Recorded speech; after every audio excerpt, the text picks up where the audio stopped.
Welcome into a live look of Casey Field here in Covington, Virginia for another home game for your Covington Lumberjacks. Today it's the Lumberjacks taking on the Waynesboro Generals. We'll have starting lineups shortly. Generals coming to this game 11-3. Lumberjacks 3-11. But Covington got their first home win last night. Look to continue with that momentum. We'll take a look at the starting lineup for the Waynesboro Generals, who will hit shortly against the Covington starter, Hunter DePriest. Leading off from Alsip, Illinois, second baseman Ben Geary. Batting second, a shortstop from Valrico, Florida, Nicholas Aprilgath. Batting third from Rollins College, third baseman Connor O'Sullivan. Batting fourth, he plays his college ball at the University of North Carolina, Greensboro, first baseman Jake Mueller. Batting fifth and catching, it's Gregory Caban. Batting sixth, a brother of another one of his teammates who's not in the lineup today. It's Robbie Dimitri and the DH spot. Batting seventh. One of only three lefties in the lineup for these Generals. It's right fielder Aiden Ottavino. Batting eighth and left, it's Sam Guth. And batting ninth, he's got a lot of speed out there. In center field, it's Kilo Smith. We'll take a look at the lineup for your Lumberjacks. Batting first, number one, of course. In center field, it's Chris Carroll. Batting second in left field from Venezuela, it's Luis Acosta. Batting third, he had a home run last night. Looking to keep it hot at DH, it's Cross Yarborough. Batting fourth, they call him Big Red, the catcher Jake Levesque. Batting fifth in right field, it's George Pardo. Batting sixth from Marietta, Georgia, the third baseman Emery Stevens. Batting seventh from Reading, Massachusetts, the first baseman Thomas Fratto. Batting eighth, one of the couple of Lynn University players on this squad. At shortstop, it's Brian Zayas. And rounding out the lineup for your Lumberjacks, at second base, it's Frankie Clark. And just like that, we're a few moments away from first pitch. We're going to be a couple of minutes late due to the time it took to get the field up and ready. Had to water it as it was very dry. But you can see the clay is looking red and ready to go. Hunter DePriest pitching to Ben Geary to start off today's ball game. First pitch gets in on the hands of Geary for a first pitch strike. That in there at 89 from DePriest. So we're officially underway at 6:33. These two teams squared off a week ago in Waynesboro. Covington was the victor there. The 0-1 from DePriest flies above the head of Geary. 1 ball, 1 strike. Big focal point for the first few innings is how DePriest will do. Last time out for DePriest, he pitched at home against Harrisonburg. It was a game that Harrisonburg won 15-2. His 1-1 to Geary is fouled straight back. It's 1 ball, 2 strikes. DePriest against Harrisonburg. His stuff looks solid, but the swings from Harrisonburg looked better. And 3 1/3 from DePriest, he gave up 8 earned runs. Looks for a payoff pitch here early on against Geary. The 1-2 is lined to Frankie Clark. 1 batter, 1 out for DePriest.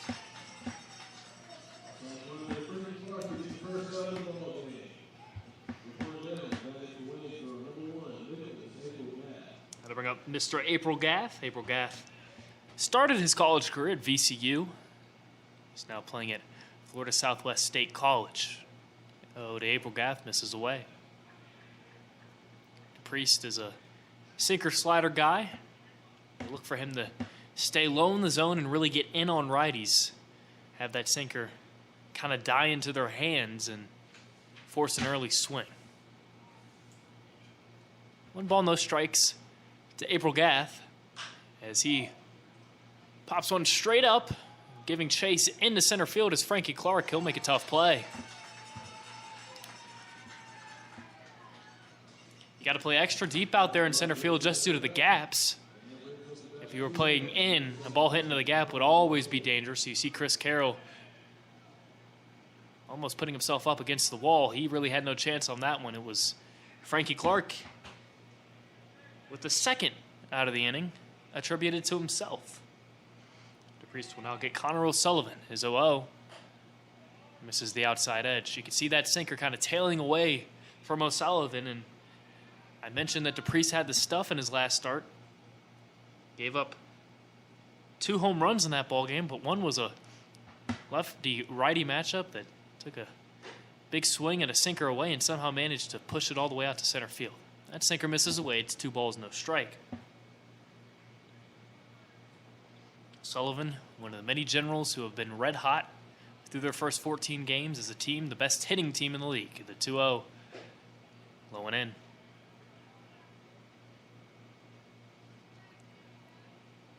Yesterday's ball game, Covington was clicking on all cylinders, but through the first few innings, both teams had a plentiful amount of base runners reach. Culpepper just couldn't get him across the plate where Covington could. DePriest gets the 3-0 strike.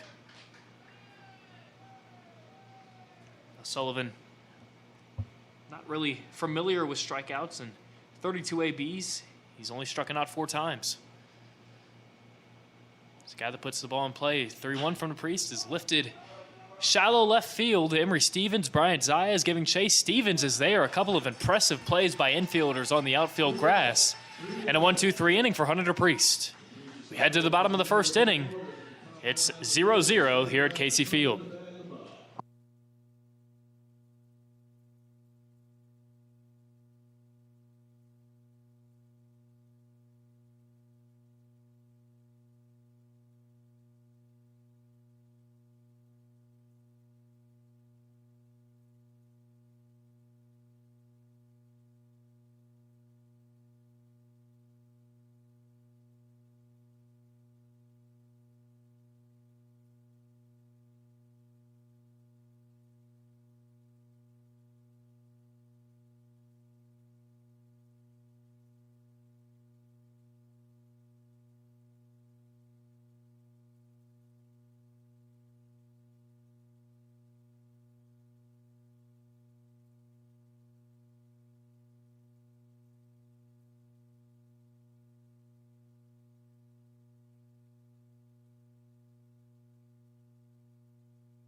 Chase Booth is the starter for the Waynesboro Generals. He gets 1-2-3 here in the bottom of the first from the Lumberjacks. That's Chris Carroll, Luis Acosta, and Cross Yarborough.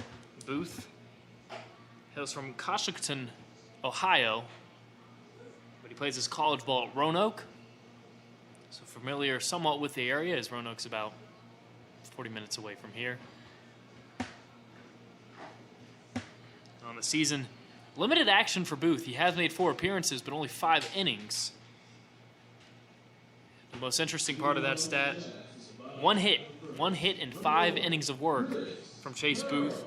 In general, he's only surrendered 2 base runners, a hit and a walk in 5 innings so far this season for Chase Booth. He gets a guy who has reached base at a very, very impressive clip in Chris Carroll. Carroll, in 29 at-bats this season, is slashing .414 with a .575 on-base percentage.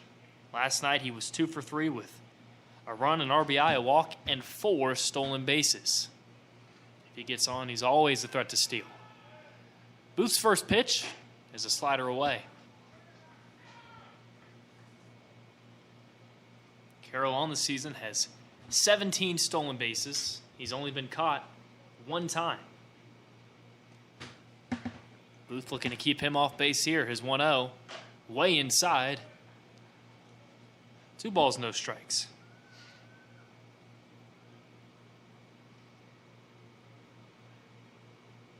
Carroll, in only 8 games, is second in the VBL in stolen bases. He trails Percival Cannon, who has 18 stolen bases in 14 games. The 2-0 to Carroll, and off-speed taken up.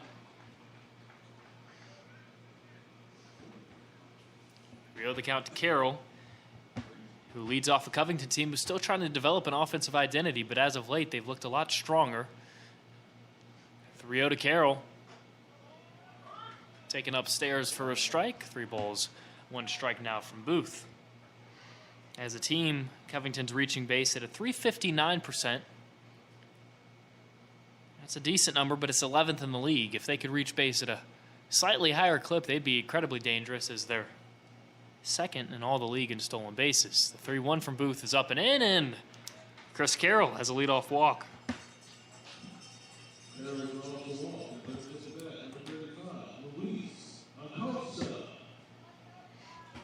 Be on the lookout over there at first base. Chris Carroll going against the arm of Gregory Caban.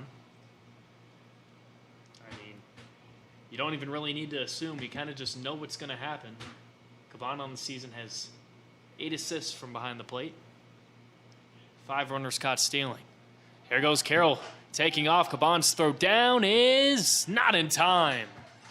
Chris Carroll ties the league in stolen bases at 18, and it's only his 9th ball game of the season.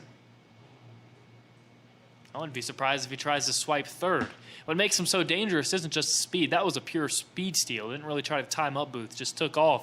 But him and what a lot of other Covington base runners have been able to do is watch these pitchers attentively and take off at the right time. The pitch was a strike to Acosta, who's got a runner in scoring position here early on. 1 from Booth is grounded through the right side. It's going to be picked up by Ottavino. Carroll's getting waved around. The throw is not in time. Chris Carroll scores, and your Lumberjacks have an early 1-0 lead.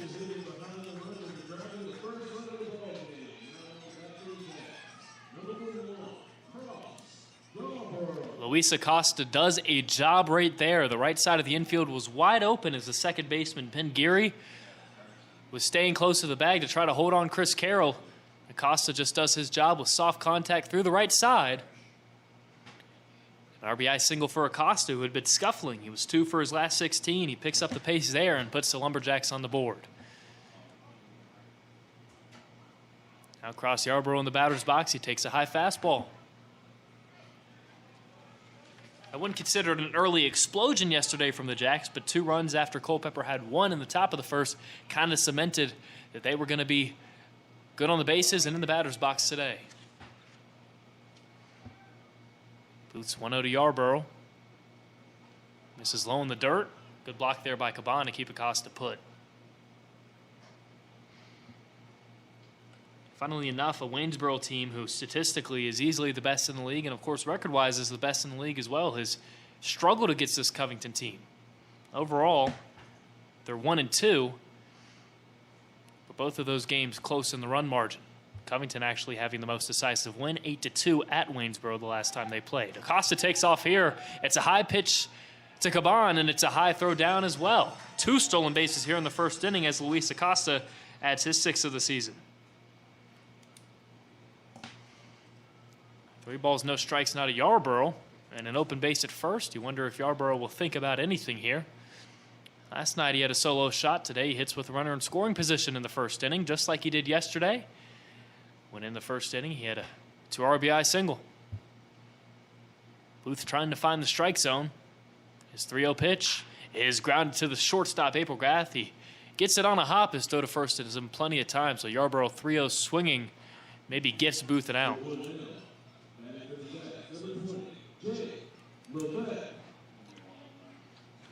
I'll bring up Jake Levesque. They call him Big Red here for the Lumberjacks, as, of course, Covington has 2 catchers with the first name Jake Ambrosio and Mr. Levesque.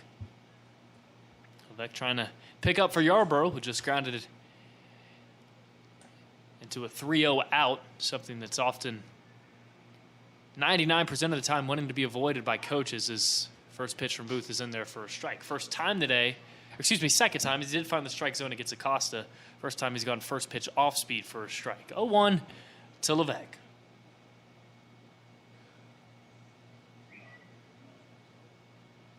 Booth's going to take a look at Acosta at second base. Levesque is 2 for 20 on the season. He's 0 for his last 14.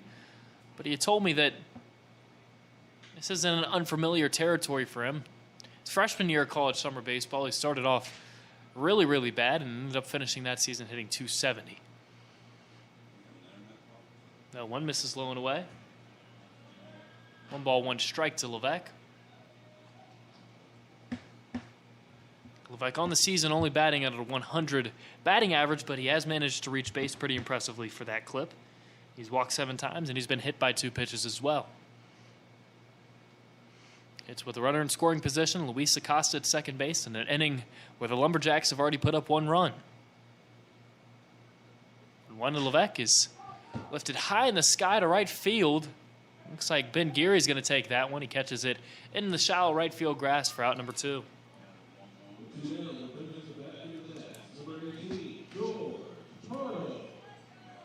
And that'll bring up George Pardo. Pardo on the season is batting .243 with a .391 on base percentage, but for a guy that's 9 for 37, he started off red hot.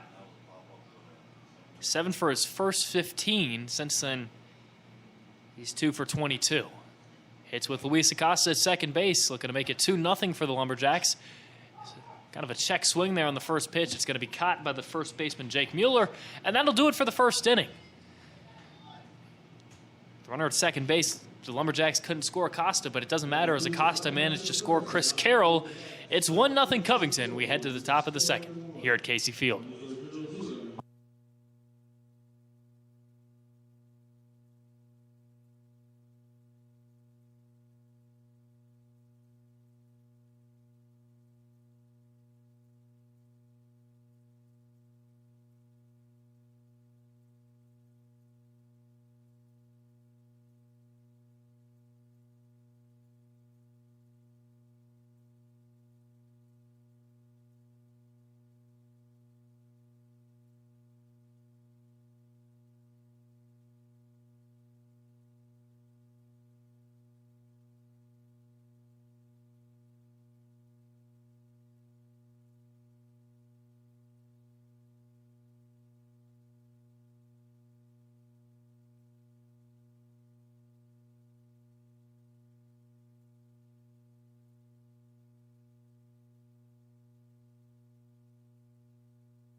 Top 2 in Covington, Virginia, where your Lumberjacks lead 1-0 over the Waynesboro Generals.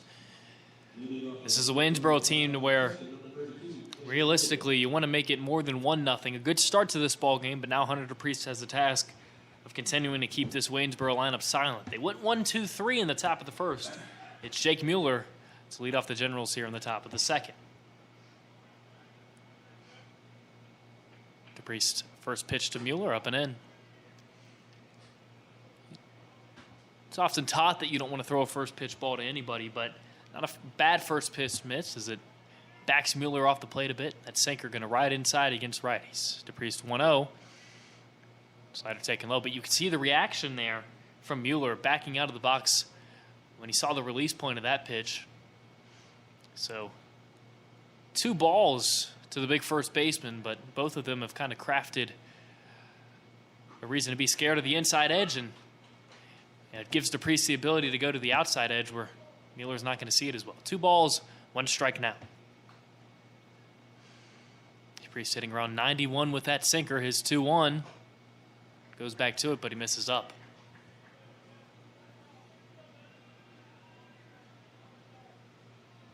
Three-ball count to Mueller. On the season has walked 3 times. He'll ground this one off his foot, and we'll look forward to a full count pitch.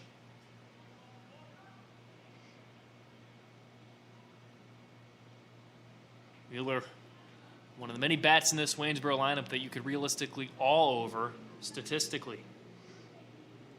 One, the fact that he's only gotten free passes 4 times is pretty incredible. He's had 34 ABs. You'd think if somebody only has 4 free passes that they wouldn't be getting on base that high. Well, he does it at a 439 clip. Without a lower there as DePriest catches the outer edge for a strikeout and out number 1 in the top of the 2nd inning.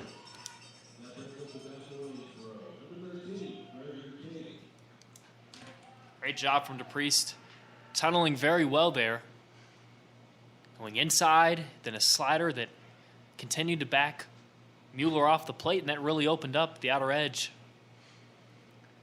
So 1 down here in the top of the 2nd, and now Gregory Caban to swing the bat. Oh, to Caban.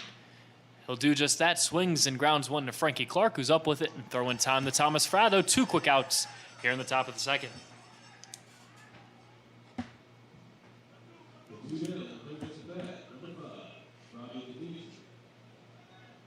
This is the polar opposite of how the game started in Covington's home opener, in which they faced Waynesboro. Waynesboro was visited here 1 time. That game saw 12 straight balls from Covington. A back-and-forth affair that saw Waynesboro win 12-8. Robbie Dimitri in the batter's box, the 0-0. Slider misses away.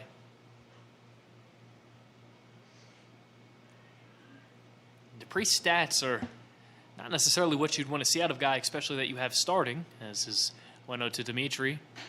Misses away. But there's a reason that he's going to play D1 baseball at Radford. It's because he has what it takes to be a very effective pitcher. Anytime you got a guy that's sitting in that 90-91 mark with the movement that he has, you better watch out. This one's going to be blooped into center field for a base hit by Dimitri. That one got in on the hands, but a good job from Dimitri to just continue to swing the bat. Waynesboro's got their first base runner.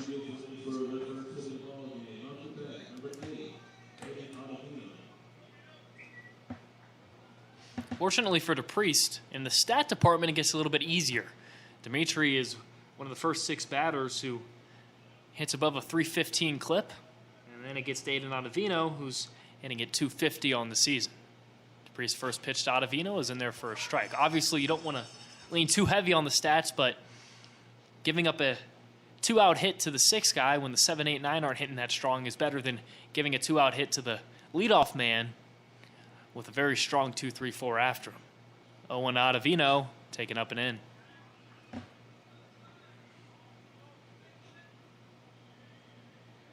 After Ottavino, it's Sam Guth, who is hitting for a 158 batting average, but reaching base at a 385%. This is a Waynesboro team who, even for the guys that aren't swinging it, they're making sure to reach base. 1-1 Ottavino is lifted high into left field. That's going to be all Luis Acosta. No infielder had to range out for that one. And that'll do it for the top of the 2nd. Hunter DePriest getting outs with ease. 7 batters up, 6 of them have gone down. It's Covington 1, Waynesboro 0.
Chase Booth trying to dial it in here against the Lumberjacks lineup, who's already got a 1-0 lead against them. This is an interesting spot for Booth, who's appeared in 4 games so far this season for the Generals. only one of them has he gotten multiple innings, and none of them were starts. He'd given up 0 runs up to this point, but Covington changed that quickly. They'll look to add on here in the bottom of the second, where Emory Stevens leads off. First pitch, swing and a miss at a high fastball. If you're Stevens, you want to kind of get under control with that swing, simply because that's where Booth has been missing. You don't want to continue to give him free strikes. 0-1 from Booth. Swing and a miss at a low off speed, and it's quickly 0-2. Stevens could be classified as a free swinger. Only has 15 at-bats this season. He's 2 for 15. But of those 13 outs, 7 strikeouts. The 0-2 to Stevens is lined into left field. Coming in on it is Guth. He dives and he makes the play. Sam Guth saves a hit for Chase Booth. 1 out here in the bottom of the second inning. Another promising sign for this Lumberjacks lineup. He continues to see the ball well. Last night they put together a very impressive showing against Culpeper for only their 3rd win of the season, but playing a team like this in Waynesboro, seeing them swing these bats, you wonder if they're really finally turning it around. 1-0 to Fratto.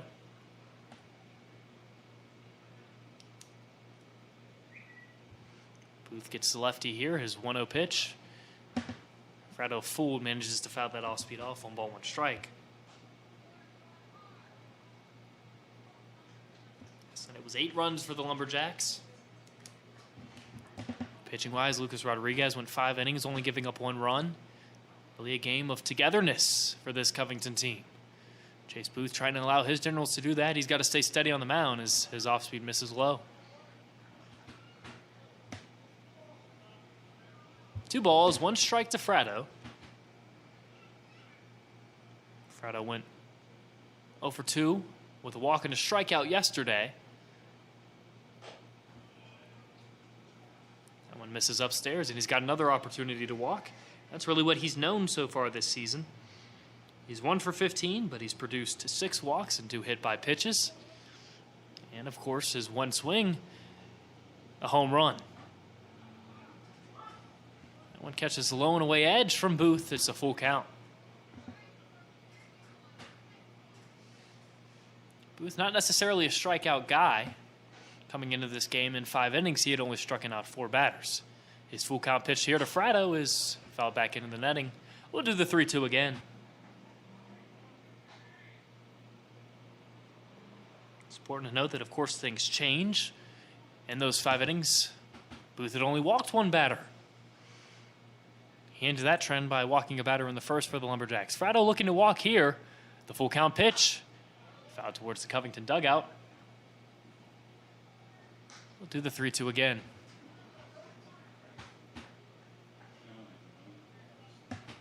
Always good to see plenty of pitches from a pitcher the first time through. Fratto in the 7th spot. It's Brian Zayas on deck after him. The 3-2. Taken upstairs. Thomas Fratto has himself another walk.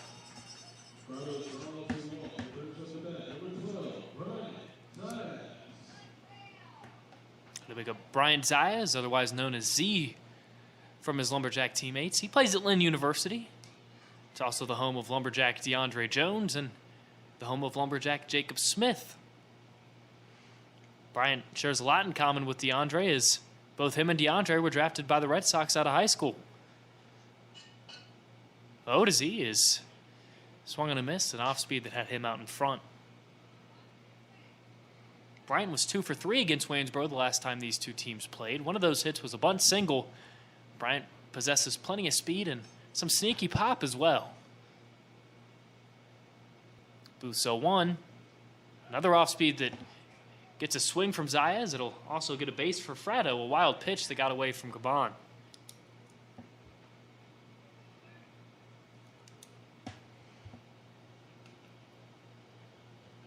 Bryant has very quick hands that kind of helps his relatively wiry frame out in the hitting department. A lot of his teammates mentioned that the first time these guys had BP together, Zayas was hitting him straight to center field over the fence almost every single time.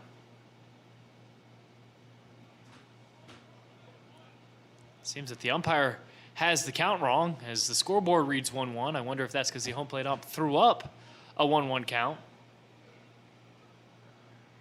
There's really no reason this count should be wrong, as it is almost obviously 0-2.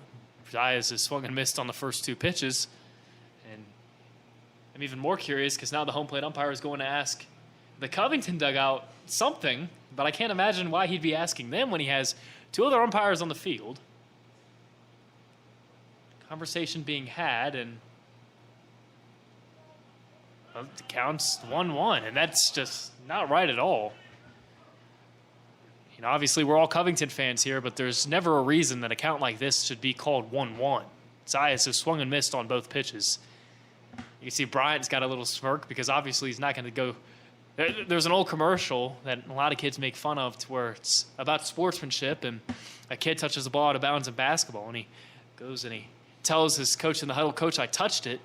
That's been memeified and became a, you're never actually going to do that in real life. Obviously, Zayas isn't going to tell the home plate umpire that he swung at it, but he might as well, because I can't imagine that the field crew is like, yeah, you're right. Nothing happened on that last pitch. It's totally a ball.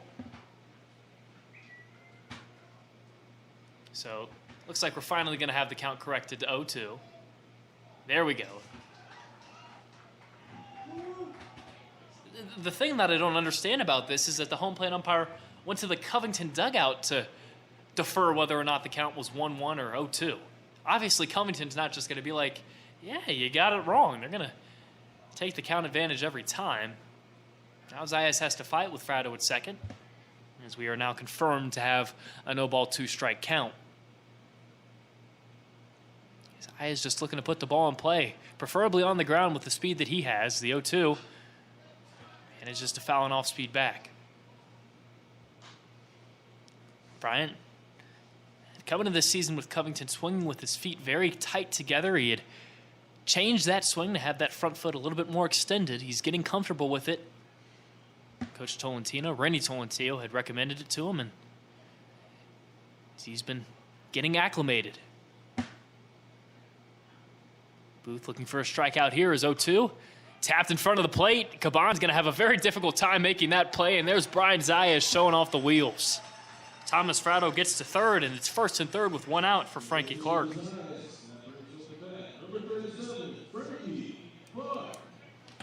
For Bryant, talking to him before the game, you know, he said it himself. He comes into the game hitting .214, and there's plenty of guys in this league who are hitting worse, but for Bryant, he said he needs to hit better. Sometimes it's swings like that really get you going. Bryant, a threat to steal. He's got 4 stolen bases on the season. Takes a look at Booth, who's pitching to Frankie Clark, as there goes Zayas. Caban's going to throw down. It's in, and it's in time. Zayas didn't slide, and Caban has thrown out his 6th base runner on the season. Seemed pretty clear up here that if Zayas would have gotten low, that throw wouldn't have had a chance. What would have been 1 out and runners at 2nd and 3rd is now 2 outs for Frankie Clark. It was a strike as well. The 0-1 to Frankie. Grounded to the 3rd baseman, O'Sullivan. He comes up and fires, but it's not picked cleanly by Mueller. That's going to be an error on the throw by O'Sullivan. And another run for the Lumberjacks. E5 on O'Sullivan. Frado comes around to score. And baseball works in mysterious ways. Sometimes karma helps you. Other times karma's non-existent. You think that Waynesboro would get some good luck after the base running mistake from Zayas. Instead, they end up shooting themselves in the foot. It's 2-0 Covington, and Chris Carroll back in the batter's box. Frankie Clark will lead off at first. 0-0 to Carroll, misses low. Frankie Clark is a guy that's heated up. Clark came into yesterday's ball game swinging a 2 for 21 clip. He was 2 for 3 yesterday. Of course, an error doesn't go to his batting total, but he's continuing to reach base. The 1-0 to Carroll, way low in the dirt. Caban can't see it, and Clark's going to do a great job at reading that. That's going to go down as a wild pitch. Ergie Caban has been a very good defensive catcher this season. That one just sat right under his legs where he couldn't find it. Another base runner that has gone from first to second for the Lumberjacks, and now an opportunity for Chris Carroll to knock in another run. Carroll's got 6 RBIs, looking to make it 7 as he takes a fastball in the zone for strike 1. They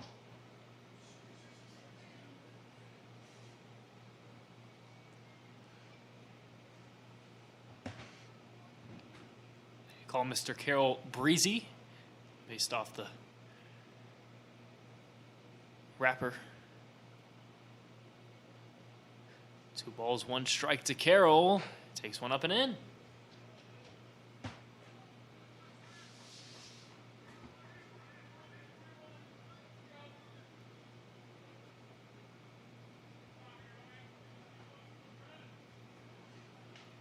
Carroll has an open base at first. His time's called now. I think it was probably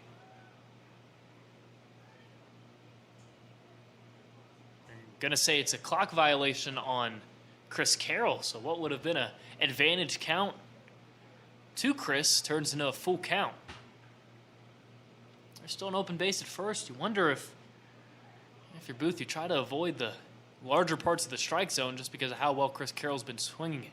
It's a full count pitch with 2 outs, and it's an off-speed called strike 3. Carroll isn't frustrated at the strike 3 call. He's frustrated at the pitch clock violation. All in all, Covington adds another. It's 2-0. We head to the top of the 3rd.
Hunter Priest gets 8-9-1 here for the Generals.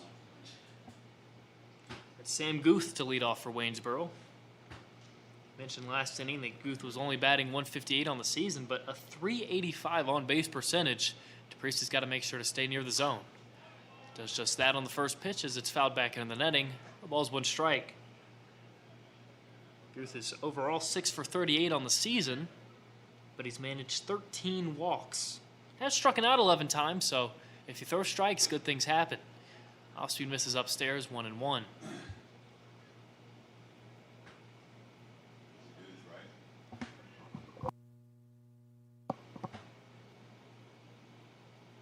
ball, 1 strike to Guth. Guth offers at a sinker upstairs. Tell he didn't really want to swing at that. Almost a defensive swing there. It's 1 ball, 2 strikes. Priest has looked out, and so far he looks for his 2nd strikeout. The 1-2 poked out to Frankie Clark at second base, though to first is in time. Making 3 innings in a row where Hunter Priest has gotten the first batter out. Bring up Kilo Smith. Kilo plays his college ball very close to here. He plays at VMI over in Lexington. Smith originally from Fisherville, Virginia. Smith Smith also reaches base at an incredibly high clip, 421 on the season, but stolen bases are what's threatening for him, 7 on the season. First pitch from DePriest in there for strike 1. Not a very big strike zone for Smith, who's only at 5'7", listed 5'7".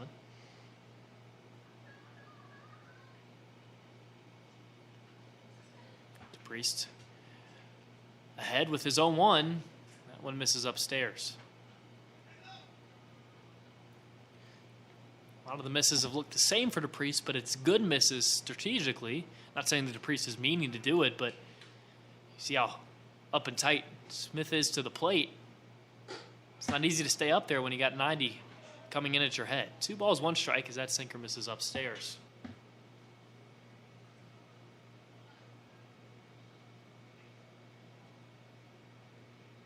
With 1 out, Smith reaches base. That's a lot of stress for a pitcher. DePriest looking to make sure that doesn't happen as that sinker gets the zone. It's 2-2.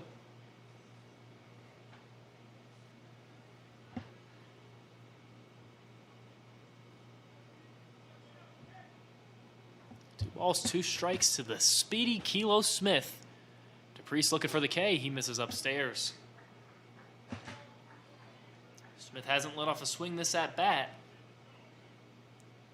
Full count, and you imagine that Jake Levesque's going to set up right down the middle and hope that DePriest can find the mitt.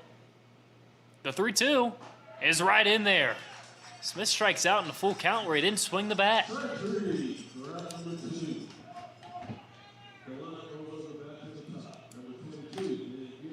2 strikeouts today for Waynesboro, both of them looking. You just think maybe they're not seeing that sinker very well out of the hand of DePriest. Ben Geary bats for a second time. He lined out to Frankie Clark first time up.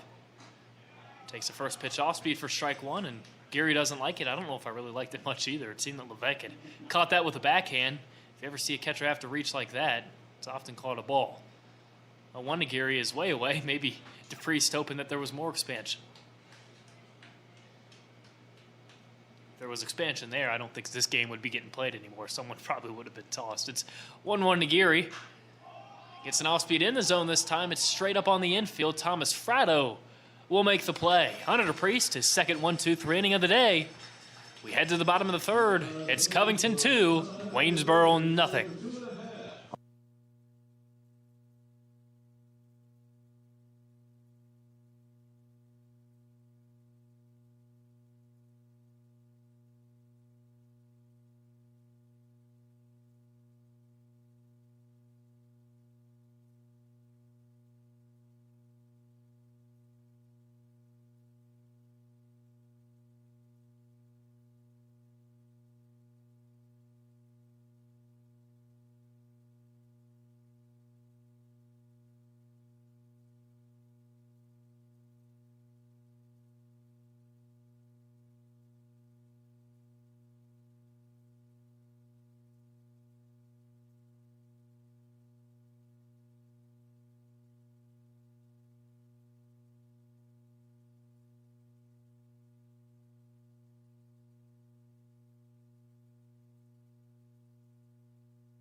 Luis Acosta bats for the second time today to lead off the bottom of the third inning. Acosta so far has the quote-unquote game-winning RBI. If the score were to hold exactly where it is, Acosta's RBI single in the bottom of the first inning had the Lumberjacks up. This time he leads off with nobody on, of course. Faces Chase Booth. His third inning of work, the 0 to Acosta. First pitch swinging, pops straight up. Caban ranging towards the Waynesboro crowd. That one will get out of play. Ball's one strike. You can see Acosta kind of tapping himself on the head, maybe thinking to himself that's not necessarily the pitch you got to swing at. Chose the right pitch to swing at first time up. Just a perfect placement of the baseball right through the 4-3 hole. Carroll was being held at second base by the second baseman, so that ball easily skipped through. Acosta swings here with an 0-1 count. That skips away from Caban. 1 ball, 1 strike. Acosta's first AB saw him down 0-1. Let's see if he can come back in another AB and get himself a knock. Booth's 1-1. Misses low and in.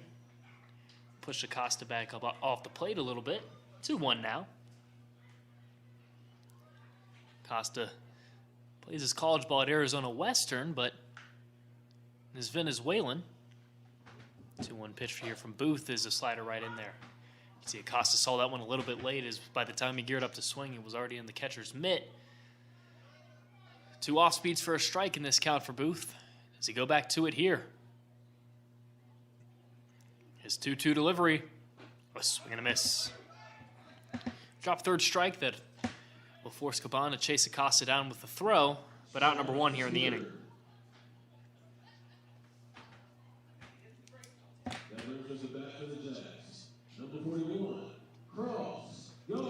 That at bat gives you a bit of an idea of what Booth wants to do to these batters. Establish the off speed early, and when you get to 2 strikes, flip one over that, of course, they kind of feel that they have to swing at. Cross Yarborough grounded out to short in his first AB. First pitch is a swing and a miss from Yarborough. That's the first strike that Yarborough's seen. First time up, he saw 3 straight balls. Launched on a ball 3-0. Rolled over to the shortstop, April Gath. Luckily for the Lumberjacks, the run was already scored before that. Fastball misses outside to Yarborough, 1-1. Yarborough up here yesterday in the booth after the Lumberjacks win. Make sure you stick around after. If they win today, we'll sure to have another player. He's going to poke one into left field just past the glove of April Gath. A looping line drive. Cross Yarborough adds another hit.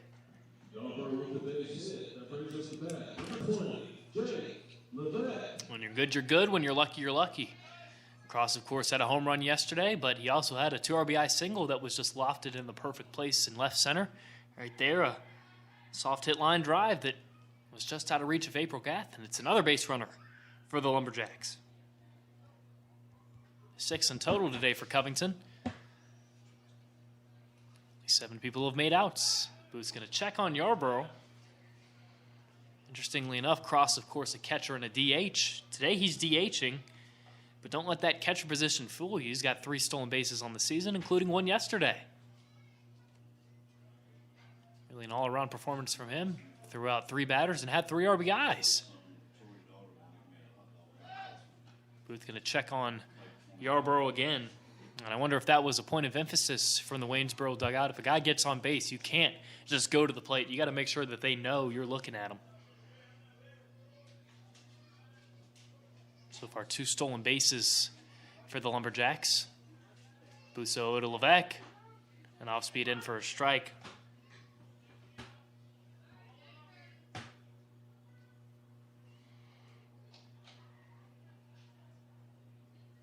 Jake has seen a lot of pitches this season. His goal right now, looking for a big turnaround, is to hit them where they ain't. On base percentage above 350, but the batting average below 100. Busso 1. Grounded towards the third base bag. We just mentioned if you're lucky, you're lucky. If you're unlucky, you're unlucky. Levesque, of course, still looking for that hit column to increase. Hit that one solidly. Just skipped foul the third base bag. It's 0-2 now.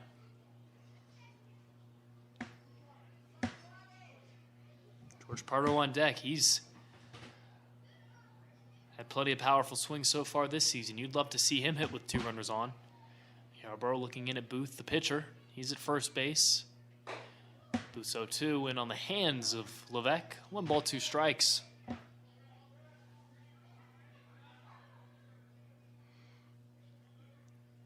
Talk a lot about the Covington stats, but right now it's not about what the stats are coming into the game. It's what they'll be when they exit, as Covington, as of late, has been a much improved team. Levesque takes a high off speed there. 2-2.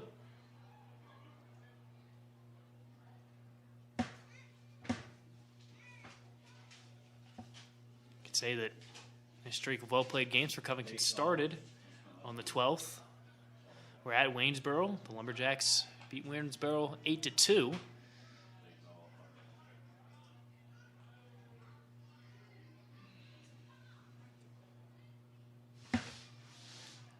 Dropped 2 straight after that game. Lost to Culpeper at home in a tight one, and then lost to Stanton in a tight one, but they managed to find themselves and beat Culpeper yesterday. A swing and a miss by Levesque, and 2 outs now here in the bottom of the 3rd inning.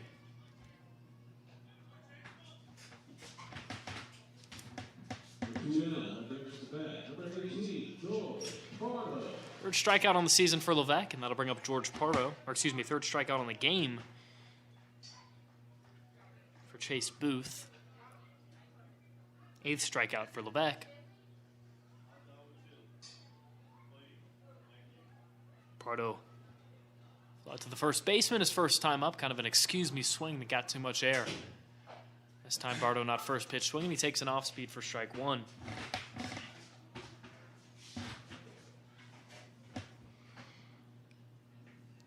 Pardo now 2 for his last 23, but in the mix of those at-bats, he's had plenty of barrels. A couple of swings that have just gotten too much air. And this one might be another one as he hits that one straight in the sky in the left center field, and those gaps are where balls go to die. It's going to be caught by Sam Guth, and that'll do it for the bottom of the 3rd. It's Covington 2, Waynesboro 0.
Hunter Priest is cruising through 3 innings. He'll start the top of the 4th facing Nicholas April Gath. 1 hit through the first 9 outs for Waynesboro. Priest has been finding the zone with his sinker. He's been very efficient with it. Off-speed misses up there. It's 1-0 to April Gath.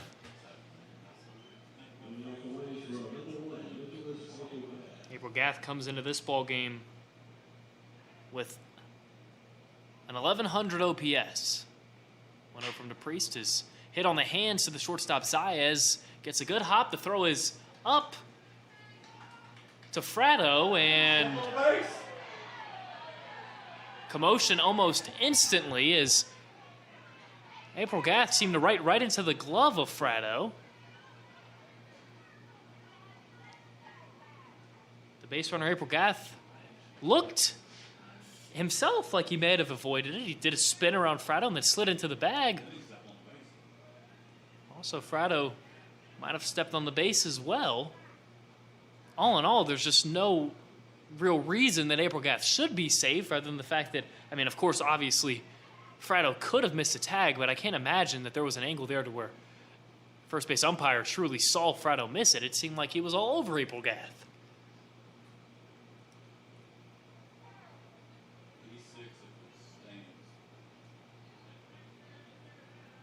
If the call does stand, it'll be an error on Zayas, whose throw was up and up line. But those throws aren't always the worst. And wow, they're going to call April Gath safe.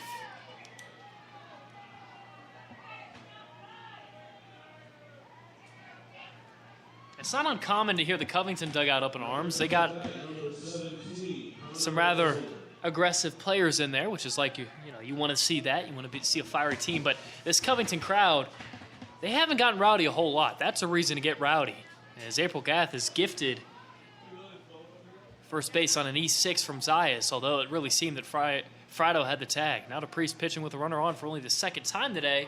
It's the first time that a leadoff hitter has reached. DePriest back in the zone is a strike one to O'Sullivan.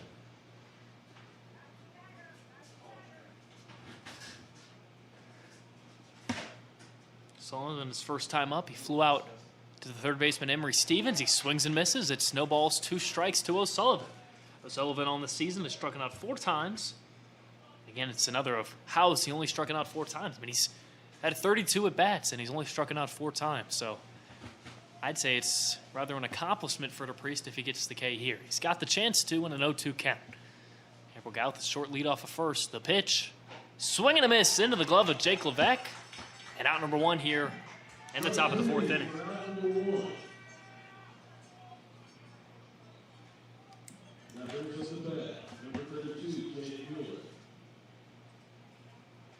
That's definitely one way to show up an umpire. They make a call that a lot of people could question, and Hunter DePriest is not caring much about it as he goes right to the next batter with 3 straight strikes. April Gath, a large lead off of first base. The pitch to Mueller. Out of play.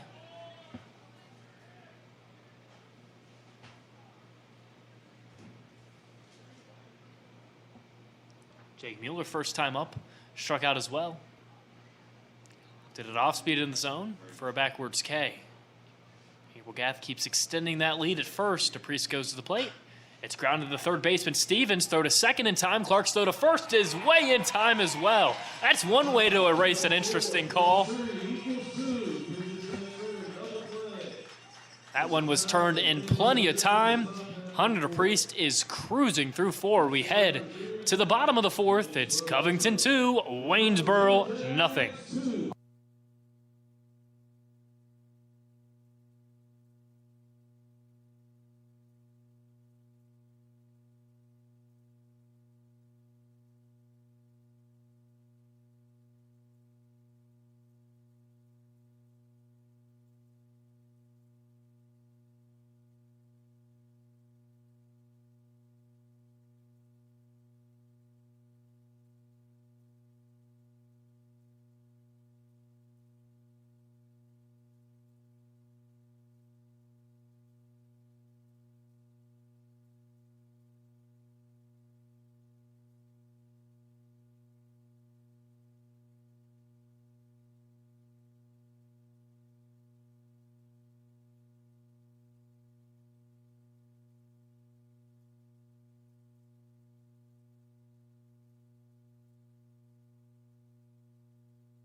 might be early here in this ball game as we head into the bottom of the fourth where Covington leads 2-0, but you could tell that there's slight change here at Casey Field. The last inning call that had the entire dugout up in arms. Coach Tolentino, I'm sure, had a few choice words for the umpires, but when those had happened in games so far this season, it seemed like they turned to demoralize the Covington side or maybe made them a bit too angry. Well, after the call was made, it was a strikeout and a 5-4-3 double play for DePriest, and Covington's right back to hitting. Emery Stevens leads off. Takes the first pitch off, beats for strike one. Stevens started that double play. He's looking to start a streak of his own on the hitting side. First time up, he lined out in left field. It was a great diving catch by Sam Guth coming in on that ball. Well, when Stevens misses up and in, 1-1 strike. Stevens, one of 2 Albany State players on this squad. Quindon Jones, who was the final pitcher in last night's ball game, also from Albany State as well. Stevens swings over top of an off speed, and it's 1-2 strikes. Mentioned it after the strikeout to Acosta. Seems that Booth's goal is off speeds early and often. Let's see if Stevens can make the adjustment. The 1-2. Fastball misses up and away. And that's why Booth has had to go to the off speeds, is his fastball is just inconsistent and not really around the zone, versus that high 70s looping off speed has had hitters out in front. Booth's 2-2. Similar swing there from Stevens. This time he manages to get a piece. Will stay 2-2.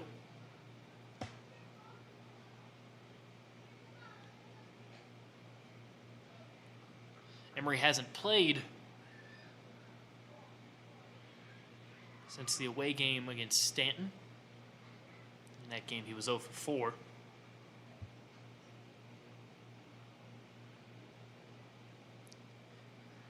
Two pitch to Stevens is a swing and a miss on an off-speed way away.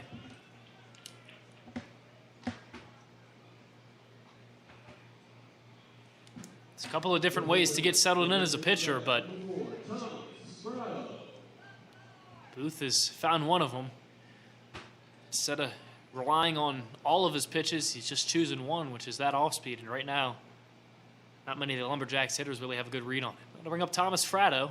Fratto a lefty, which makes it a little bit different to throw that to him. He swings first pitch, grounded to first base side. Mueller's there for out number 2. 3 unassisted. I'm going to bring up Brian Zayas.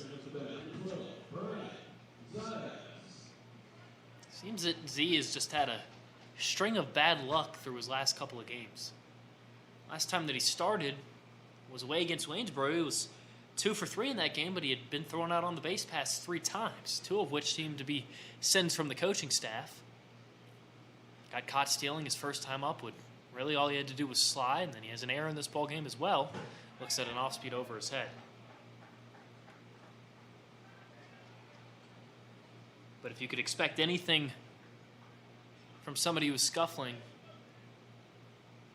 talent is a key contributor in those expectations. Bryant has lots of that. Booth's 1-0 is a strike. Fastball that catches the plate.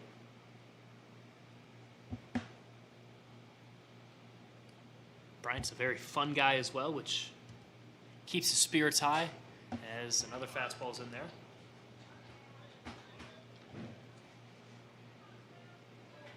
1-2 to Z, who looks to avoid a strikeout, put pressure on this Waynesboro defense, and put pressure on Booth, who's looking for a 1-2-3 inning. Booth's 1-2, off-speed taken in the dirt. Well, that was very low and away, and also skipping to Caban. It's a very good take from Zayas, is seeing a couple of swings over top of an off-speed like that. See if Brian can get a strike to swing at here and maybe put a good swing on a ball. The 2-2, grounded up the middle and right back into the glove of Booth. I told you that Brian's been getting unlucky, and there's another example. Hard hit ball that skips into the glove of Booth. In fact, it knocked his hat off with how quickly he reacted. We head to the top of the 5th inning. It's Covington 2, Waynesboro, nothing.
After scoring 2 runs in the first and second inning to give Covington a 2-0 lead, the bats have quieted down for the Lumberjacks, which means Hunter DePriest has got to stay hot.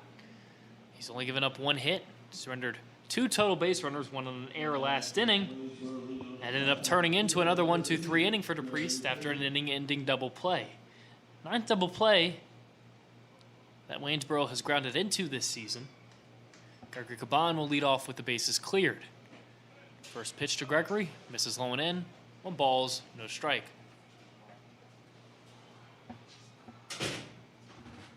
Caban grounded out to Frankie Clark his first time up.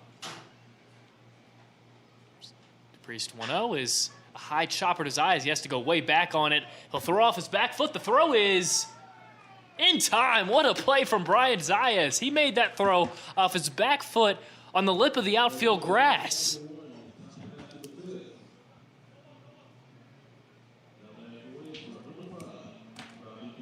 I mentioned it last inning when Brighton was hitting. He is immensely talented, and you expect him to heat up in certain ways right there. That's certainly one way to get yourself started.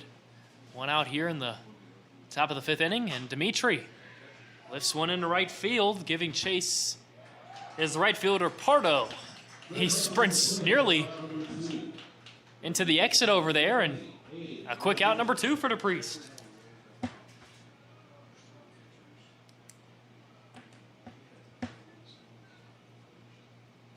Now Aiden Ottavino bats with 2 down quickly here in the top of the 5th inning. First time up, Ottavino flew out to left. DePriest's first pitch to Ottavino is way inside. 92 from DePriest.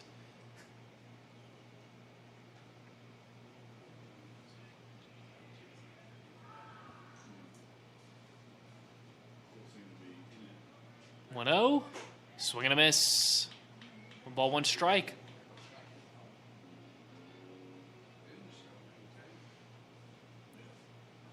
Before yesterday's game against Culpeper, it had been a rarity to see a starter go this long and not really have any bullpen action. Right now, DePriest is cruising as he gets a swing and a miss on the 1-1 pitch. It's 1-2. So 2 outs in the inning. DePriest looking for his fourth 1-2-3 inning of the ball game.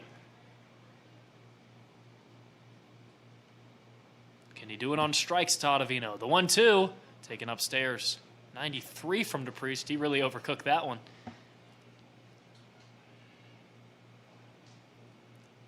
Radar gun out there in center field's been lighting up a little bit for the Lumberjacks as of late. Quindon Wright last night into the ball game with a pitch at 94. This one's going to be grounded to first baseman Fratto. DePriest covering at first, gets the flip and tags the bag. And into a 1-2-3 top of the 5th for Hunter DePriest. Lumberjacks looking to swing and extend their 2-0 lead.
Bottom 5, Frankie Clark leads off.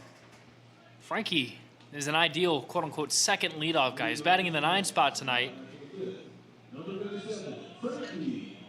But he just has a nose that figures out how to reach base.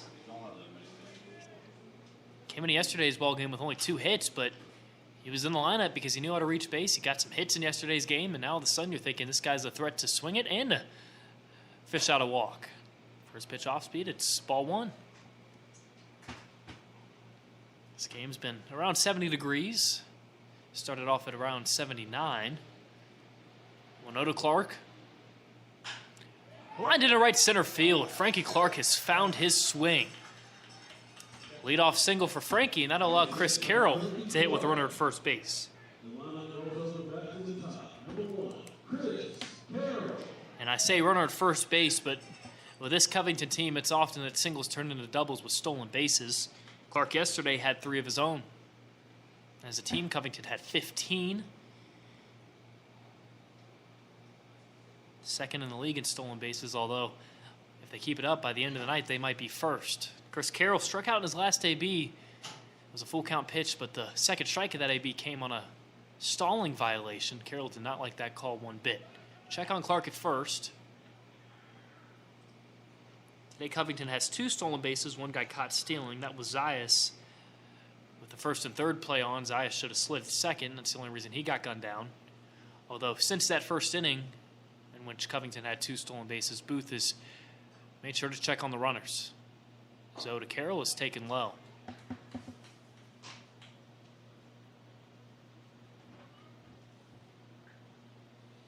Covington leads 2-0. Waynesboro only has 1 hit at the moment, but you want to get as many runs as you can against a team who's statistically the best hitting squad in the league. Carroll takes off. The throw down by Caban is in time. Second runner that Caban has thrown down, and a leadoff single is erased. Talked about how well this Covington team has done on the bases. Gregor Caban has been just as good behind the plate. That's 7 runners that he has thrown out tonight. Or excuse me, 7 runners he's thrown out on the season. If he's thrown out 7 tonight, that most likely be a record. 1-1 to Carroll is an off-speed in for a strike.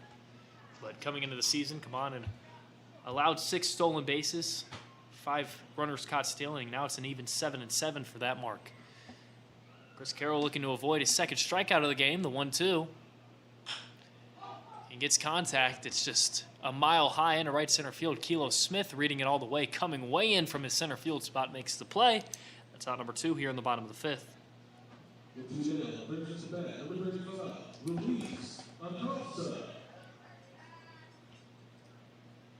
Right now it's 2 names for the Lumberjacks that could be looked at as early heroes for today's ball game. Acosta's got to be the higher up on that chart as he singled with Chris Carroll at second base and gave the Lumberjacks the first run of the ball game.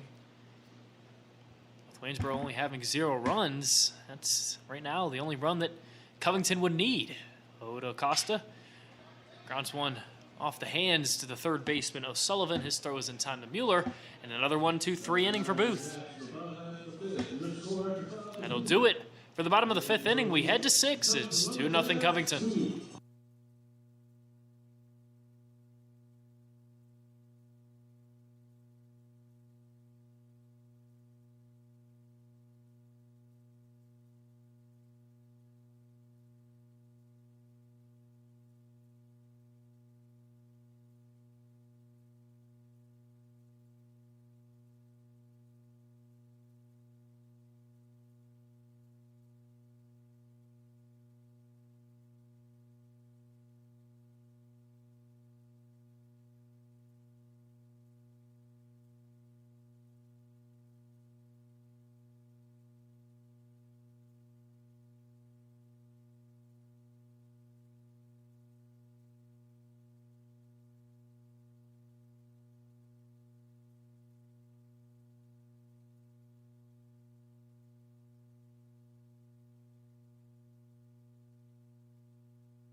Sam Guth leads off the top of the 6th inning for the Waynesboro Generals. Game where the Generals are still in distance as Covington got off to an early 2-0 lead. It stays that way as Hunter DePriest has pitched great to keep the Generals at 0. Chase Booth has found his stride and kept the Lumberjacks at 2. First pitch strike to Guth. Guth grounded to Frankie Clark for a leadoff out in the top of the 3rd inning. 0-1 is hit off the leg of Guth. Guth stays alive, actually, as if that ball would have been counted as fair, it seemed that DePriest had a pretty easy play. Still leads to leverage for DePriest as it's now 0-2. Hunter has been working all night long with a very impressive sinker. The 0-2 to Guth is an off-speed in the dirt. Classic 0-2 off-speed. DePriest is never going to be a guy that really throws you a high velocity pitch, high up in the zone, I mean, and that's because it's going to come down into the zone, so he prefers to go with that low off-speed. The 1-2 here is lined into left field, but foul. That might be the best piece of contact all night long from a Waynesboro hitter. 1 ball, 2 strikes now to Guth. Seem to see that sinker solidly enough. You wonder if DePriest goes back to the off-speed that he missed in the dirt with. The 1-2, he does, and it misses away. Covington crowd wanted a strike, but that's the right call. 2 balls, 2 strikes.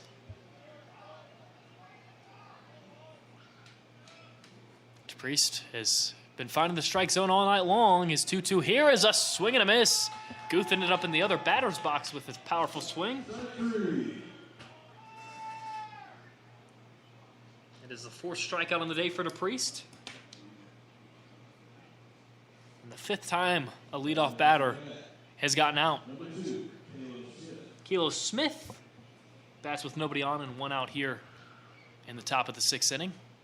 Smith, a speed threat. You could see him receiving in at 3rd base. Swings first pitch and fouls it back out of play. DePriest has checked all the boxes for the classic pitching guide. You want to throw first pitch strikes. You want to continue to stay in the zone. And when you're missing, you want to be around the zone. He's done everything right today.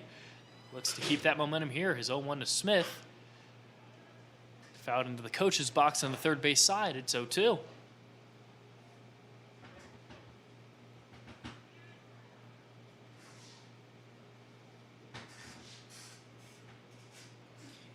This isn't just a start that Covington needed, it's a start that DePriest needed himself. Coming into this game in 12 innings of work, he had given up 16 runs, a 12 ERA through 3 starts. He's looked like a different man tonight. So 0-2 to Smith. In there for strike 3, back-to-back Ks. Second time today he has Kilo Smith striking out looking. And with 2 down in the top of the 6th inning, Ben Geary will bat for a 3rd time. Geary started off today's ball game with a line out to the 2nd baseman Clark. Second AB, he flew out to the 1st baseman Fratto. Looks at a first pitch strike in there at 93.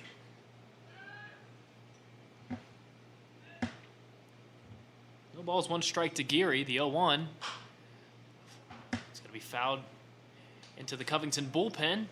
It's another 0-2 count. DePriest in 12 innings has struck out 14 batters.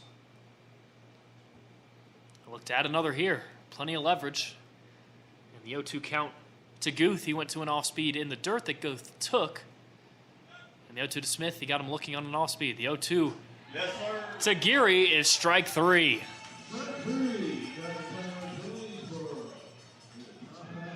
Hunter DePriest strikes out the side. 6 scoreless innings from the Allegheny High School native. We go to the bottom of the 6th where Covington looks to add on to their 2-0 lead.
Cross Yarborough leads off the bottom of the 6th inning. His Lumberjacks lead 2-0. We saw Cross extend the Lumberjacks lead yesterday with a solo home run. He led off that inning. You wonder if he thinks about doing that here. Plenty of pop in his bat. And in a game where Hunter DePriest has been dialed in, I'm sure he'd love to see his Jacks add on some more. Chase Booth still on the mound for Waynesboro. First pitch off speed misses inside.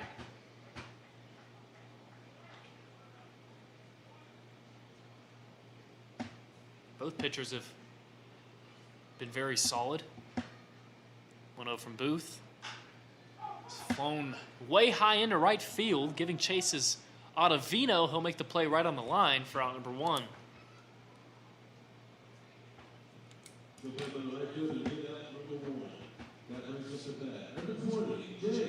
I think honestly, from our perspective, after seeing Booth surrender those runs in the first and second innings, you thought maybe Covington was going to do what they did yesterday and continue to pile on the runs, but Chase Booth has found it here today. Overall, after that out, it's 5 1/3 and only 1 earned run surrendered. Jake Levesque hits with 1 out and nobody on. Takes the first pitch off speed for strike 1. Levesque on the day, a pop out to the second baseman and a strikeout. 0-1 pitch is popped up again. This time it's going to be April Gath on the other side of the second base bag. He reaches up with 1 glove and makes the catch. It's 2 down here in the bottom of the 6th.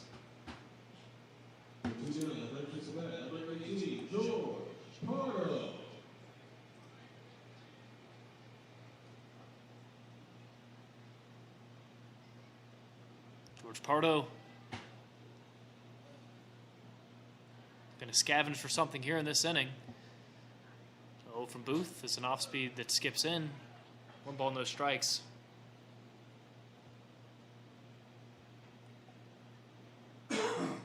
Seems like ever since that second inning, the Lumberjacks have been just searching. 1-0 is in for strike 1. First 3 innings, the Lumberjacks had somebody on. Last inning, Frankie Clark led off with a single, but he was cut down stealing, so it's back-to-back innings with nobody left on for the Lumberjacks. Pardo going to at least get on here. He grounds one to the third baseman. O'Sullivan, ranging to his left, makes the throw to first, and ending the bottom of the 6th inning. Both teams looking to heat the bats up. We head to the top of the 7th. It's Waynesboro 0, your Lumberjacks 2.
It's April Gath, O'Sullivan, and Mueller for the top of the 7th for the Generals.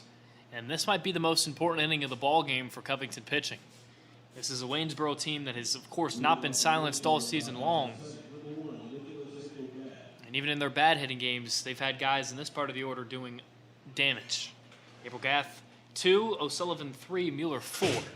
April Gath on the day 0 for 2, reached on an error last time up. He looks at a first pitch off speed in there. And that's one of the reasons DePriest has been so effective today. It's not just the sinker.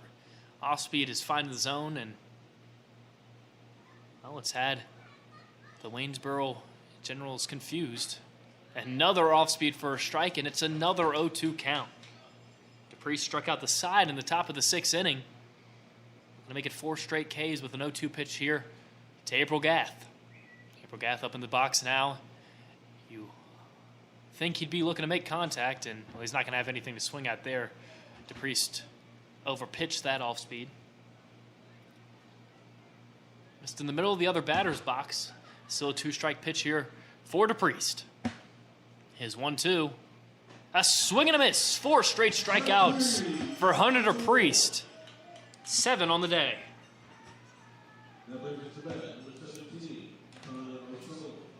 Again, to put what DePriest is putting in perspective, April Gath coming into this ballgame and only walked 4 times. Only struck it out 4 times. Waynesboro's played 14 games.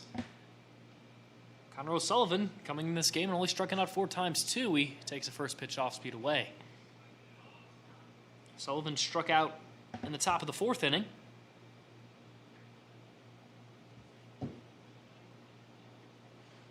Went over from DePriest, and off speed in there. And it's pitches like that make you go, wow, this guy's really, really going to feel confident enough to spot an off speed inside to a lefty. That's not your typical pitch from a righty like DePriest. This 1-1 is off the end of the bat foul. It's another 2-strike opportunity for Hunter. Yesterday it was Lucas Rodriguez. He went 5 innings. In total, it was 5 innings, 3 hits, 1 run, 5 Ks. If this ball game we're in right now, it would be the Lumberjacks' best start. But DePriest wants it to keep going. The 1-2. Changeup misses low and away. 2 balls, 2 strikes. Sullivan, like many of the batters coming up, is 0 for 2.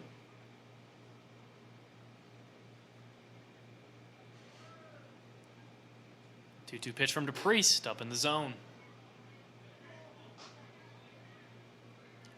From 1-2 to 3-2. Big bat and Jake Mueller looms in the on-deck circle. Get through this part of the order unscathed. You're looking at a pretty open finish line as that one's fouled back by O'Sullivan. The thing that makes you confident in these full counts for DePriest is the fact that he's had everything at his disposal today. Sinker's available, sliders available, maybe even the changeup here. Looking for 5 straight strikeouts. It's a sinker up in the zone, and it's a walk for O'Sullivan. First walk of the day. That's right, first walk of the day for a Waynesboro batter.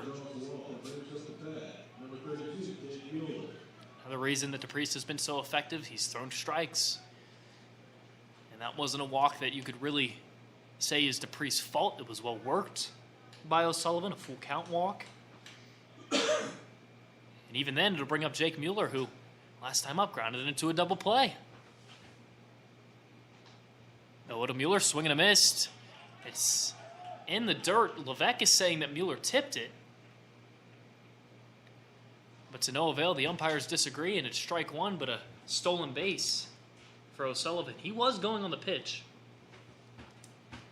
Seemed to be slightly delayed, but must have read off speed out of hand by DePriest, understanding that to cut the lead in half would be incredibly important. Swipes the bag there. 0-1 to Mueller. Pitch from DePriest, another swing and a miss on an off speed. That one there at 82.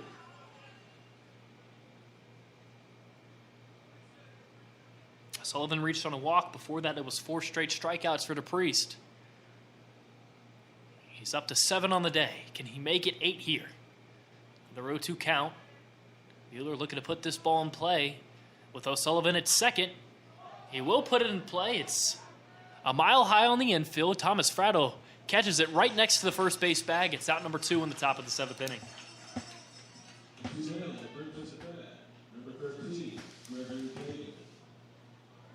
Caban will bat with 2 outs and a runner at second. Caban, 2 groundouts on the day, ground out to second and short. Neither were hardly hit balls. Last time he was up, he was definitely robbed, though. It was a high chopper that ended up bouncing all the way to the outfield grass. Brian Zayas made an incredible play. Swings first pitch here and fouls it towards the Waynesboro bullpen for strike 1.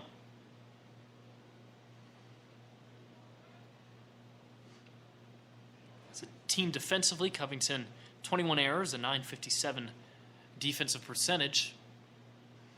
They have helped their pitcher out with a couple of 10 out of 10 plays. The 0-1, strike 2 to Caban. That off-speed started in the other batter's box, finished right down the middle. Caban never looked at it as a strike. He's going to have to look at every pitch as a strike from now on as he battles 0-2. DePriest looking for 7 scoreless innings. O'Sullivan leads off of second base. DePriest 0-2, a swing and a miss.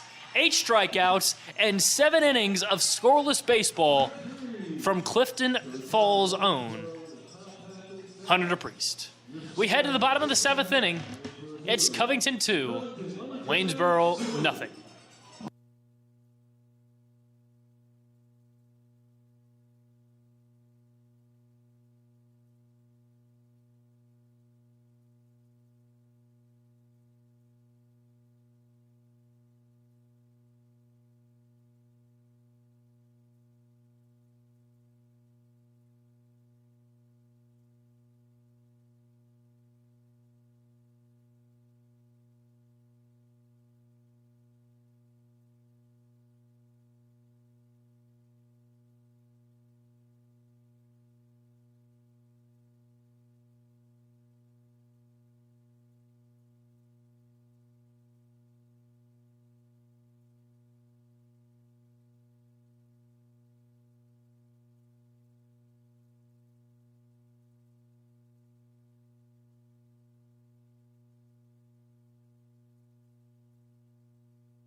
Kevin Szymanski takes over for Chase Booth. Booth's day is done after 6 innings of 4-hit, 2-run, 1 earned run baseball. He struck out 4 Lumberjacks. Kevin Szymanski from Irmo, South Carolina. He played at Dutch Forth High School, which is a very prestigious high school in the South Carolina area. Plays his college ball at the College of Charleston. He gets Emory Stevens here. First pitch to Stevens. Stevens shows bunt, misses in the dirt. This is a very, very, very important inning for Covington. Here in the bottom of the 7th, they lead 2-0, but Hunter DePriest's day is done after an incredible start of 7 innings of scoreless baseball. You want to add insurance, whoever the bullpen arm is going to be for the Lumberjacks. 1-0 to Stevens. Off-speed that catches the inner edge, 1-1. Today has been a different day for Covington. I mean that in how this game's been played. Every single game so far this season at home is surpassed the time limit of at least 3 hours, as that one skips in the dirt to Stevens. This game started at 6:33. We're not even a full 2 hours in yet, and we've passed the 7th inning stretch. 2-1 to Stevens. So for 2 with a line out and a strikeout. Looks in at a fastball on the outer edge. It's 2-2. After Stevens, it's Fratto. Fratto is 0 for 1 with a walk.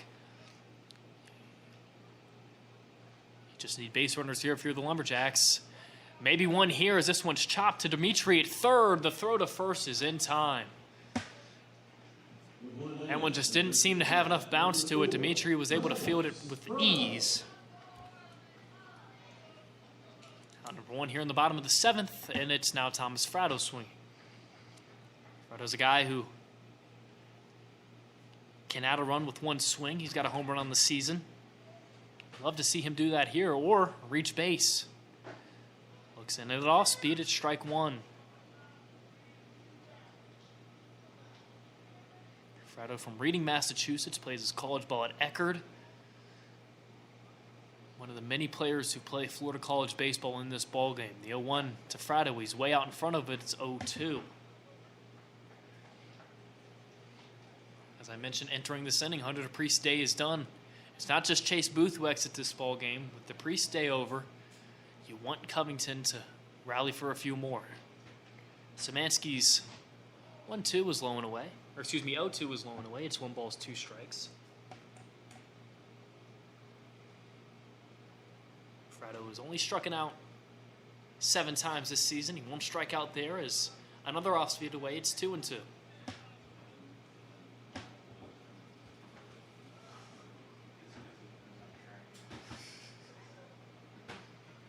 Fratto looking to give the Lumberjacks a base runner to hit with. He swings and misses. Szymanski, his first strikeout of the ball game, and Brian Zayas bats with 2 outs in the bottom of the 7th inning. After 2 innings of action for the Lumberjacks, it saw a run and another run. It's been 4 straight innings with relative silence from the Covington dugout, at least when they're hitting. Of course, everybody fired up without a priest pitch today. To Zayas, he takes an off-speed for strike 1.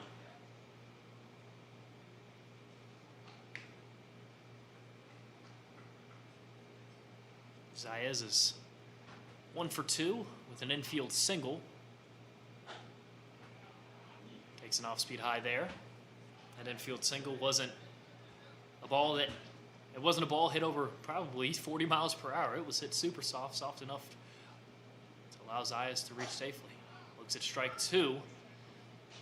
And it's another batter in this ball game that's going to have to swing with 2 strikes. Both pitchers from both teams have been dialed in on that strike zone. 1-2 to Zayas.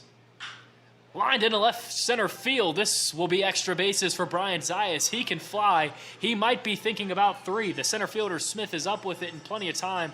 Zayas will stop at second base with a 2-out double.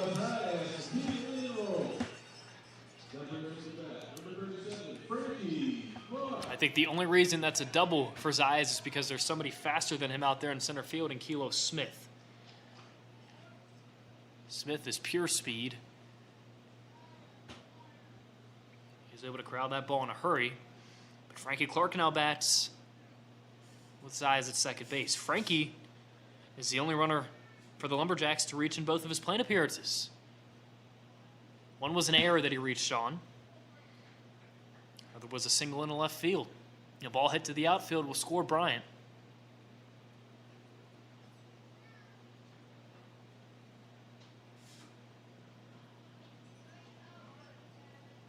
Frankie has been red hot. Yesterday he was dialed. Today he's been dialed as well. The 0-0. Off-speed first strike. Szymanski on the season hasn't surrendered a run. Of course, he's only pitched 2 innings. Opponents are 2 for 7 against him.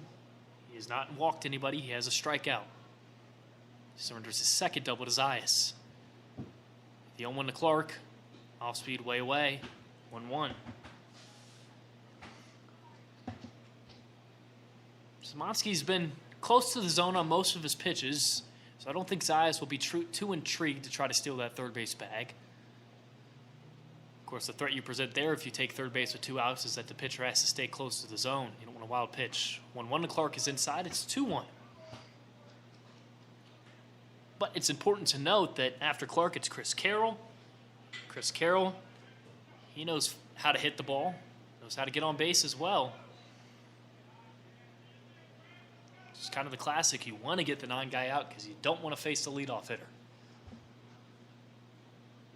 2-1 to Clark. There goes Zayas. A perfect jump. Caban's throw down is in time. Excuse me, not in time. I apologize. It could have been in time because Brian Zayas kind of stole that base with, I wouldn't call it hesitation, but almost just a lackadaisical effort. He had gotten such a good jump that he kind of took a look into Caban and slowed himself down. Thankfully for the Lumberjacks, he swipes the bag. So now 2-2 to Clark. Szymanski's still just focused on getting Clark out. Won't do it there as it's fouled straight back.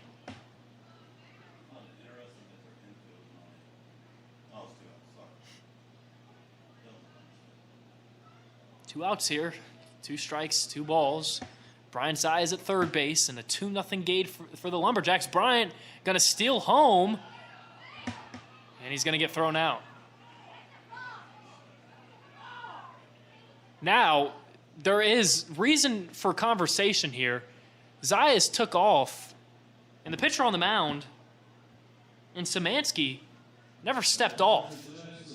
Went straight to the plate, never looked at the batter in the batter's box. He just threw. Now, that is a very discussive thing that you could have about baseball, about those rules. But it did kind of seem that Szymanski might have balked right there. No discussion for the umpiring crew. Coach Tolentino doesn't really seem to have much conversation about it. That'll be out number 3 in the bottom of the 7th. We head to the 8th inning. It remains 2-0.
Hunter Dupree's day is done. We mentioned it last inning that he'd be exiting the ball game. He exits with a phenomenal start on hand. 7 innings of 1 hit, 8 strikeout baseball. He's done enough to keep the Lumberjacks in front today. Only 2 runs from the Jacks. It's Robbie Dimitri to lead off against Robert Boyne. Boyne has been great this season, but it's important to note that he has been great specifically against the Stanton Braves. 5 appearances on the season, 11 innings. 3 of his games, against Stanton. He gets the Generals here. First pitch fastball misses up in the zone. On the season, Boyne, like I said, 5 appearances. He's 1-2, 11 innings. He's surrendered 10 hits, 6 runs, 5 of them earned with 3 walks and 11 strikeouts. 1-0 to Dimitri, away. He has the, shall I call it, easier task of getting 6, 7, 8, and 9. If he came into the game having to face 1 through 5 for this Generals lineup, you'd have some guys who are hungry to get going. 2 to Dimitri, away. And not the start you want to see for Boyne. DePriest only walked 1 batter. Here's the unfortunate reality of baseball. You can have a guy look unhittable. He can't go forever. Boyne gets a strike there. It's 3-1.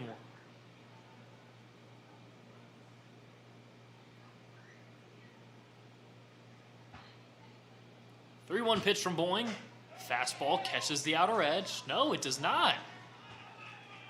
seemed that the home plate umpire was gearing up to call a strike, and instead he was motioning to first. It's called away, and it's a leadoff walk for Robbie Dimitri. One of the worst things in baseball is a leadoff walk out of the bullpen. You see it there.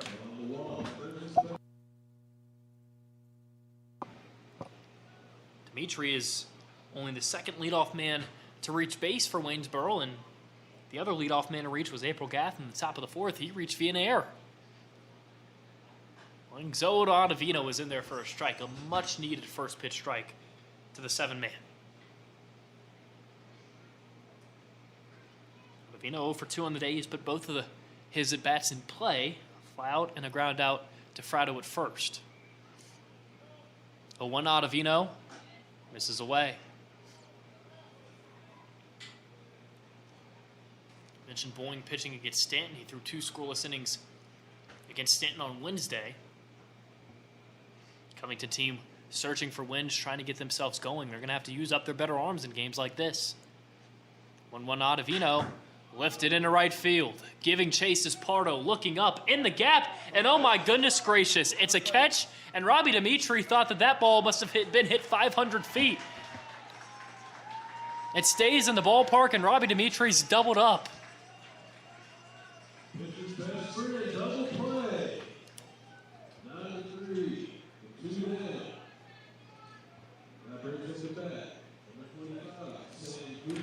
A 9-3 double play, a ball that was smoked by Aiden Ottavino, but it was not hit anywhere close enough for a runner to